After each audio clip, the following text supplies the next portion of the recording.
Di sebuah sekolah negeri di Jakarta. Di sekolah ini, tepatnya di kelas 11 IPA 3 kedatangan murid pindahan yang berasal dari Medan bernama Grace. Grace memiliki latar belakang yang berbeda dengan kebanyakan teman sekelasnya. Teman-temannya yang merupakan orang pribumi asli dan beragama Muslim sedangkan Grace merupakan keturunan China Indonesia dan beragama Kristen. Perbedaan tersebut membuat Grace kurang disenangi oleh teman-teman barunya. Dan apa yang terjadi selanjutnya?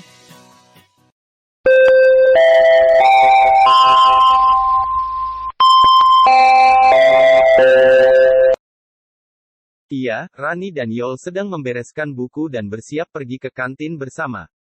Grace yang belum akrab dengan teman sekelasnya berusaha agar bergabung bersama dengan mereka. Hai teman-teman, kalian mau ke kantin ya? Bareng yuk, gue juga mau ke kantin nih. Hai, tapi kita bisa pergi sendiri sih. Yaudah yuk guys. Yol merasa tidak enak menolak ajakan Grace, tetapi dia tidak mau teman-temannya akan menjauhinya. Maaf Grace, kita duluan ya. Bye. Grace pun merasa sedih karena dia tidak diterima oleh teman-temannya. Dia kemudian mengajak teman-teman yang lain. Tetapi hasilnya nihil. Mereka menolak untuk pergi dengan orang baru. Alasannya juga cukup beragam mulai dari tidak suka dengan orang baru, latar belakang suku yang berbeda, bahkan agamanya juga menjadi salah satu alasan dia kurang diterima teman-temannya.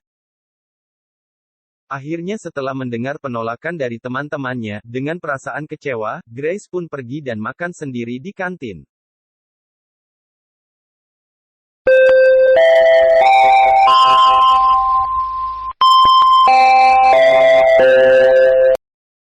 Waktu istirahat telah selesai. Semua murid pun segera memasuki kelas masing-masing.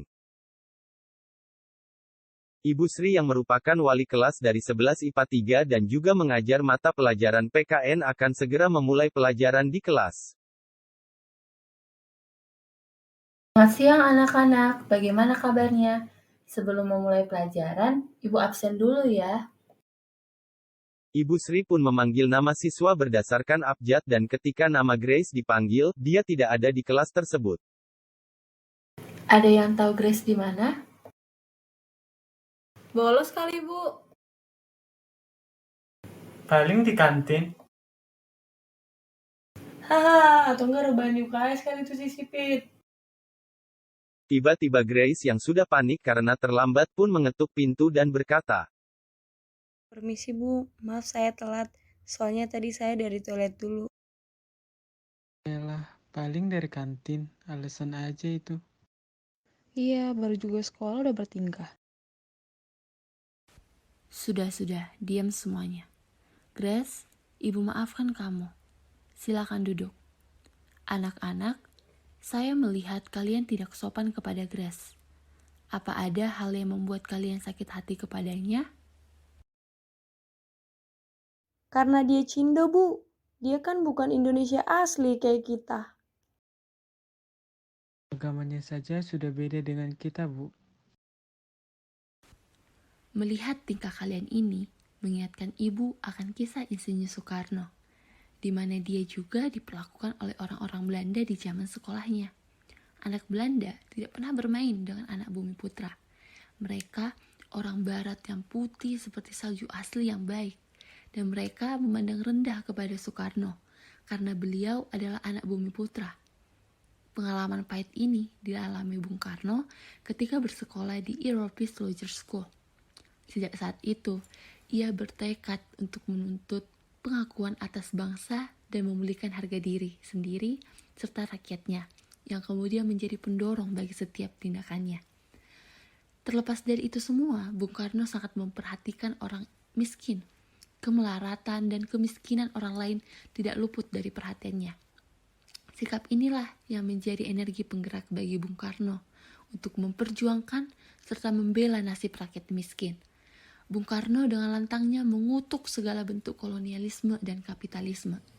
Dalam pandangannya, kedua hal itu akan melahirkan struktur masyarakat ekspoliatif yang bermuara pada imperialisme, baik imperialisme politik maupun imperialisme ekonomi. Bagi Bung Karno, kolonialisme, kapitalisme, dan imperialisme merupakan tantangan besar bagi setiap orang Indonesia yang mengkehendaki kemerdekaan. Bung Karno berusaha untuk membuat bangsa Indonesia sama tinggi dan setara di dunia internasional. Ia pun mempersatukan semua suku bangsa menjadi satu bangsa, bangsa Indonesia. Kemudian Bung Karno mendirikan Partai Nasional Indonesia yang membawa misi menyatukan seluruh rakyat Indonesia dengan tidak membedakan suku dan sebagainya. Dalam satu kekuatan yang maha hebat, Bung Karno melalui partainya mewadahi perjuangan rakyat Indonesia untuk mencapai cita-cita, yaitu tercapainya Indonesia merdeka secepat mungkin. Saya berharap kita mampu meneruskan cita-cita Bung Karno ini. Kita seharusnya menghargai setiap orang, menghargai hak orang lain terlepas dari suku dan agama orang tersebut. Begitu juga dengan kelas ini. Saya harap kita semua bisa menerima Grace terlepas dari latar belakang suku dan agamanya. Di sini kita semua satu Indonesia. Tidak ada yang berbeda di sini. Mendengar cerita Ibu Sri, kelas 11 IPA 3 merasa bersalah dan meminta maaf kepada Grace. Mereka menyadari bahwa mereka sudah melanggar HAM orang lain. Akhirnya Grace diterima di kelas 11 IPA 3 dan mereka juga sama-sama belajar untuk meraih masa depan yang lebih baik. Bullying adalah salah satu contoh pelanggaran hak asasi manusia yang seringkali terjadi di kalangan anak dan remaja. Saat ini, kesadaran generasi muda mengenai bahaya bullying masih kurang. Perilaku bullying termasuk ke dalam pelanggaran hak asasi manusia yang tergolong cukup berat. Berdasarkan Undang-Undang Perlindungan Anak Nomor 23 Tahun 2002 Pasal 13, setiap anak berhak mendapat perlindungan dari perlakuan diskriminasi. Jelas, banyak sekali hak korban bullying yang direnggut oleh pelakunya, seperti hak memperoleh rasa aman, hak dihargai dan dihormati, hak mendapat perlindungan dari perlakuan diskriminasi, dan sebagainya. Selain itu, perilaku ini juga tidak sesuai dengan norma agama manapun. Tentunya, setiap agama yang ada di muka bumi ini mengajarkan kita untuk saling menghargai. Di samping melanggar HAM dan nilai agama, perilaku bully tersebut sangat bertentangan dengan pahlawan Insinyur Soekarno. Bung Karno merupakan figur yang mampu mempersatukan berbagai kelompok dan aliran politik. Sebagai seorang pemimpin bangsa, Bung Karno selalu menjaga keseimbangan dan kekuatan-kekuatan politik yang ada. Penempatan semangat kebangsaan dan penderitaan rakyat setidaknya telah menjadi bagian dari diri Bung Karno dalam pencapaian tujuan Indonesia merdeka. Jika seandainya Bung Karno masih hidup pada saat ini, maka Bung Karno akan sedih melihat keadaan Indonesia yang terjadi pada masyarakat, terutama remaja di Indonesia. Pelanggaran HAM sudah menjadi hal yang biasa dilakukan oleh banyak orang. Bully dilakukan karena adanya perbedaan, padahal perbedaan sebenarnya memperkaya keberagaman bangsa kita, baik itu perbedaan suku, ras, dan bahkan agama. Dalam pidatonya, Bung Karno pernah berkata, "Kalau jadi orang Hindu, jangan jadi orang India. Kalau jadi orang Islam, jangan jadi orang Arab. Kalau jadi orang Kristen, jangan jadi orang Yahudi. Tetaplah jadi orang Nusantara dengan adat dan budaya Nusantara yang kaya raya ini. Tetaplah menjadi orang Nusantara, tetaplah menjadi pribadi Nusantara, bukan orang yang gemar mengekor bangsa lain, tetapi tetap berpegang pada kultur, adat, dan budaya bangsa kita yang sedemikian kaya." Marilah kita sebagai anak muda selalu menghargai HAM orang, baik siapapun dan dimanapun kita berada. Kekuatan sebuah bangsa terletak di tangan para pemudanya, karena merekalah yang akan menunjukkan wajah kehormatan suatu bangsa dalam segala konteks kehidupan.